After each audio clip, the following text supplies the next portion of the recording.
écoute M. Waro, effectivement, et dans le contexte actuel, là, M. Waro, est-ce que vraiment, est-ce que c'est possible de mettre en application ce qu'on va faire par rapport à la géopolitique, la politique nationale, internationale, et est-ce que c'est faisable et qu'est-ce qu'on mettrait en priorité justement pour que ça se fasse? Voilà, merci.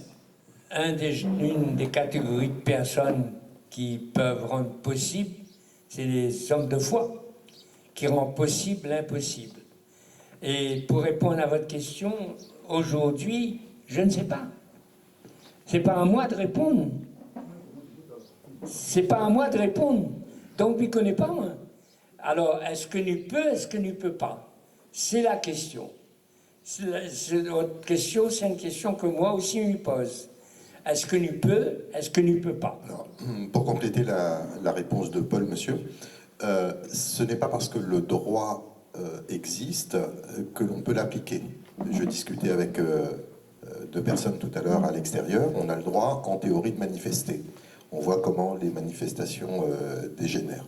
Donc, le droit devrait s'appliquer. On n'a pas véritablement le nombre qui permet une application du droit.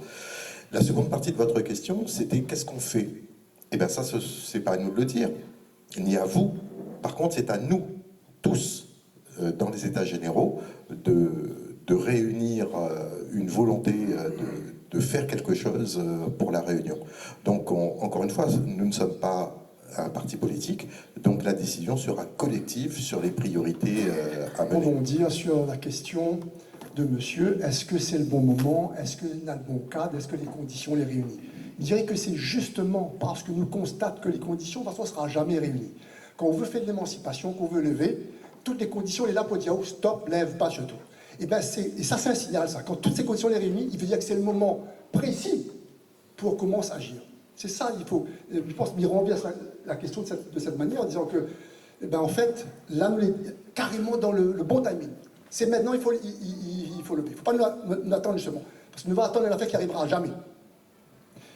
Alors, c'est le premier point. Et le deuxième point, je dirais que, quand tout à l'heure, vous disiez qu'effectivement, la conférence des 1000 et toute la démarche que nous l'avons mis en place, c'est un moteur, un véhicule que va amener à nous vers une visée, un destin qui nous prépare.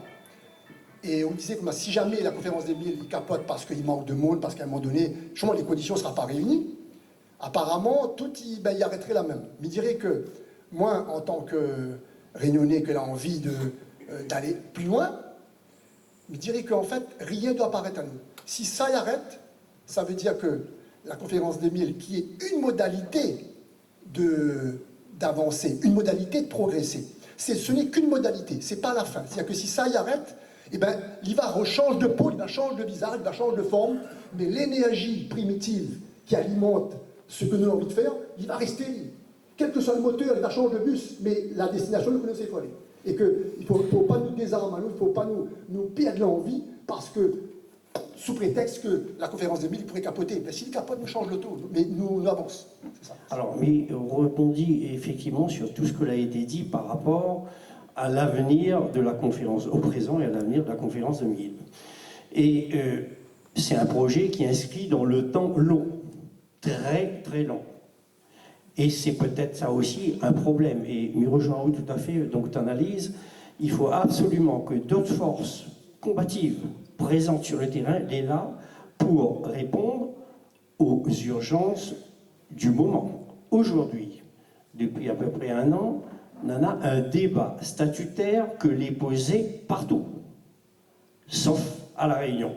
Et il est quand même extraordinaire de voir notamment un parti communiste réunionnais, dire qu'aujourd'hui, l'autonomie, il fait plus peur à Zot, alors que Zot, il ne dit pas un seul mot là-dessus. Il est quand même aussi extraordinaire de constater que les partis de la gauche post-coloniale, aujourd'hui, disent « c'est la vie chère, l'important, tout l'important, sauf la question statutaire ». Donc, est-ce que, d'une manière ou d'une autre, la conférence de 1000, non seulement il doit laisser libre cours à des initiatives que les pris dans tous les domaines, et qui coïncident tout à fait avec le projet global que nous avons, et est-ce que nous ne pouvons pas être présents présent avec l'accompagnement de la conférence de Mille sur un certain nombre de dossiers. Et tout à l'heure, dans mon intervention, Madame Azote, 2 dossiers types qui supposent des engagements très clairs, là, et pour lesquels nous n'avons pas de réponse. C'est-à-dire à la fois le dossier